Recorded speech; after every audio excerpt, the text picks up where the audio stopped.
Hey folks, it's time for fall gardening.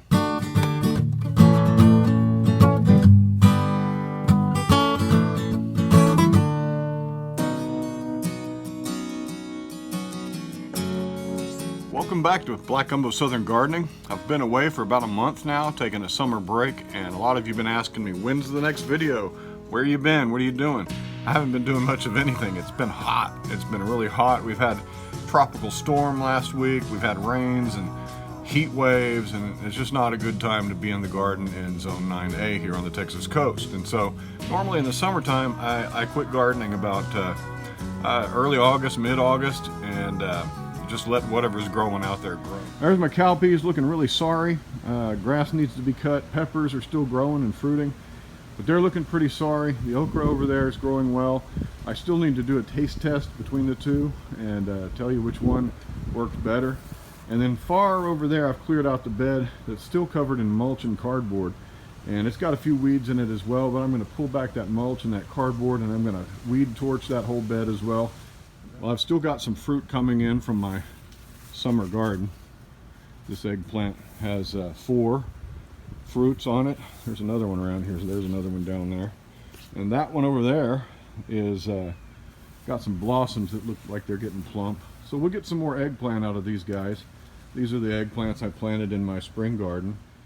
But pepper plants are still putting on peppers. My herbs are going crazy.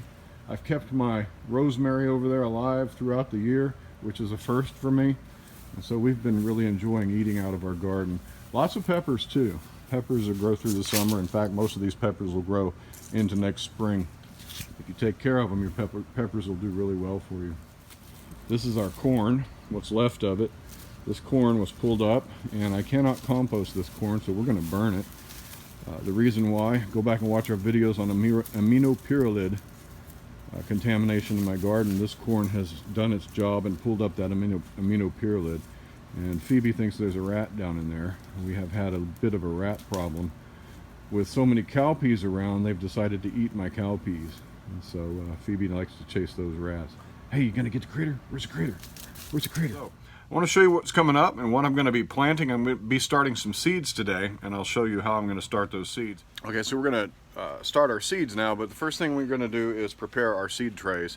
We're going to start seeds indoors this year, and our seed trays we're going to use are the typical kind you can buy at the big box store. This year I have 2 different kinds. I have the Jiffy seed tray with these peat containers in them. I don't really like the peat containers that much. I don't use them I don't plant them directly in the ground like they say you're supposed to. I don't like them. They don't break up as quickly as I'd like. And there's fewer of them. You get 60 little plants in one tray, as opposed to the kind of the old school 72 slot. What am I trying to say? The old school, anyway, you get this tray, yeah, the old school model. This tray has these little plastic inserts, and they're reusable, so more economical in the long run. You just clean them up after each year. You can sterilize them if you want. So what we're going to do is we're going to take this is a potting mix, just your average basic peat moss potting mix. This happens to be a big name commercial brand that I got at the big box store. All it is really is peat moss, very fine peat moss. It's got a little bit of perlite in there to retain some aeration. But for the most part, any kind of peat moss, any kind of seed starting mix, that's what you want, seed starting mix. Not soil, not garden soil, not dirt, not compost. For starting seeds under lights, you want a very fine seed starting mix, peat moss. That's what we use. So we're going to fill up we're going to fill up these flats with this stuff and get our seed. Yeah, so what we want to do is just sprinkle it in here until it's even, okay? Try not to get it down in here, but get it inside each of these little, they have a name, these cells. That's what they are, they're cells. And then just kind of spread it around a bit until they're even on the top.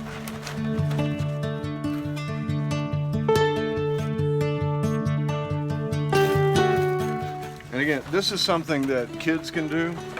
If you want kids to get into gardening and help you in their garden, let them plant some seeds and start some seeds, and they'll see that, wow, it actually can be kind of fun It actually is kind of cool, and planting seeds really does work. So Sam has been helping me in the garden for years now, and he's taking a break from what, math? Are you in the middle of math? No, I just finished. He's taking a break from school to help me out today, so hopefully he'll be in the videos a little more this fall.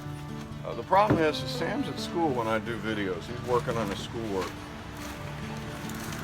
and I want him to be smart. I'll water from the top today. I'm going to mist everything in, and that will again let the seeds contact the growing mixture very well. Be good contact. It'll kind of settle everything down, and then from now on we'll water from the bottom. So let's put some seeds in here now. All right, so in our first several cells, this is what, 20 cells. We're going to do 20 cells at first. 20 cells in Nero de Toscana. This is a kale. We're going to put 2 seeds, maybe 3, in each little depression. I've gone in and I've just taken my finger and made a little depression in the growing mixture.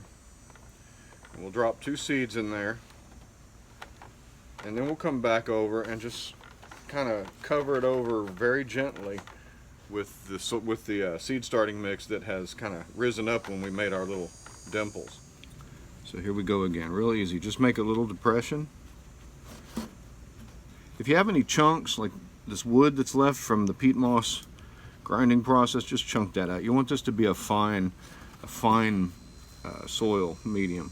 And again, a couple of seeds, maybe 3. Going for 2, but sometimes you get 3, sometimes you get 4 in each little divot here. Just kind of lightly cover them over, just lightly. And that's that. Got them all in there now? Mm-hmm. Awesome. If you have one that doesn't want to cover up, just drop a little more in there. You don't want these covered up too much. You just want them barely covered. And this one we're going to do some Scotch curled blue kale. Again, the same method, a couple of seeds in each little divot. What we'll do is we'll come back and we'll thin these out once they start growing down to the strongest plant in each cell. This is Durgesh number 41, basic cauliflower. We're going to put this into the soil now. I want a lot of cauliflower. My daughter really likes it, and she's going to college this year. She's going to be moving to Florida. And when she comes back for spring break, I'm very hopeful that we will have some cauliflower to send her back with.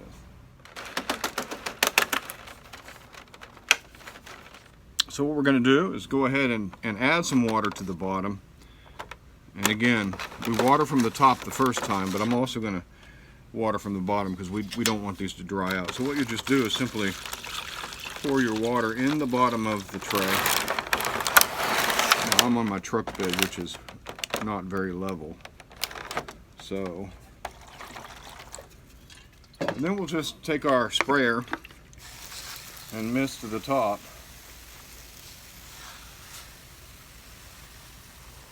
And the point here is, of course, to have the medium settle down onto the seeds and give good contact. I mean, this couldn't be easier. It's not rocket science. There's a lot of leeway. What you don't want to do is have your seeds soaking wet. You just want the growing medium to be moist. The thing about my grow lights is they actually put off some heat. I don't have LED lights. I'll show you what I've got in a moment. But you got to stay on top of this because that heat will dry this out. Now they do provide for you a humidity dome. This little Jiffy humidity dome. And you put this over the top and it helps the plants not dry out. And I found these to be somewhat useful, and I found them to be helpful when starting seeds in the past. Once you get your first set of true leaves, you take it off. Easy peasy. We are now underway with our fall garden, folks. What you're looking for in a grow light is brightness and then the proper color light. White light is made up of every color of the spectrum, and so you want to have a well-balanced light. You don't want to have an indoor light which is kind of a yellowish light. You don't want to have a particularly kind of bluish light that doesn't include some of that yellow spectrum, And so what you want to go for is a daylight light, something around the 5K to 6500K full spectrum light. And you can get them, they're usually marketed as full spectrum or daylight or natural light. And if you're buying the kinds of fluorescent bulbs I have, it'll be labeled, you'll see them. They also make LED systems, and those are actually becoming more affordable. The benefit of the LED is that it doesn't put off as much heat as a fluorescent light. My fluorescent tubes, I've got 6 of them in my fixture. They put off some heat, and that will help to heat up the soil, which is good, but it can also evaporate all your moisture out of there if you're not careful. And so if I was to start up today, and if I was to purchase a grow light system today, I would go for something like an LED, because they don't draw as much power, they last forever, and the benefits are just really nice. LEDs are probably the way to go these days. But that's not what I have. I'll show you what I have. So you can see here, I have my 6 fluorescent bulbs, and they are hanging in this fixture, which is by, what do they call this fixture system? It's a jump start system. And basically it's just it's just a frame, a little U frame, and in it is suspended by this cord system my light fixture. And underneath here I put my trays. And so what I'll do is, once the trays are in here, I put the little dome on there. You don't have to put that on there, but you can see the moisture collects in there and it doesn't escape. And you can come in and tap the top and that moisture will fall right back down in there. But I keep these trays under here. You can get 4 of them under this fixture, and you want to lower your light to be just on top of your plants. And so there we go. Our light is lowered. It's been lowered down to sit right on top of the seeds. The seed trays will sit there until they sprout. So there you go. That's our seeds for the fall of 2019. We've started our seeds in the trays, put them under our lights. We've got them nicely watered in. Now all we need to do is wait and keep the moisture monitored, and keep those seed trays from drying out. Once they come up, we'll let them get several inches tall. Once they've got their first set of true leaves coming in, I'll take the moisture domes off, and that will encourage even more growth.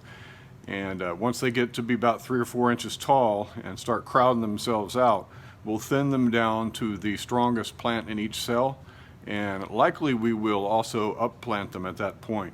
When we upplant them, I will also cull out the ones that are weak, because I don't have enough room to put a whole bunch of plant cups down under my grow lights there. I've only got limited space, and so the benefit of starting all these seeds and so many seeds is you're almost guaranteed to get some good plants.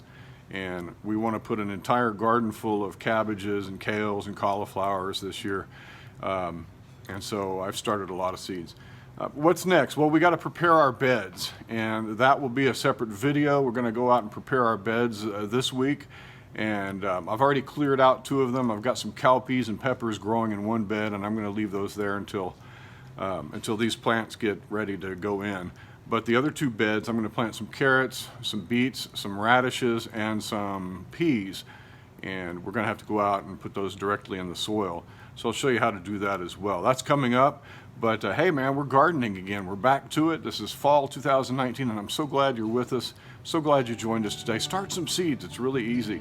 Well, thanks for joining us on Black Gumbo Southern Gardening. It's been a real nice summer and spring, and we're really glad you're with us. Hopefully we'll have a good fall too. So stick around, subscribe to our channel, like us on Facebook, and we'll see you on our next video. Bye-bye.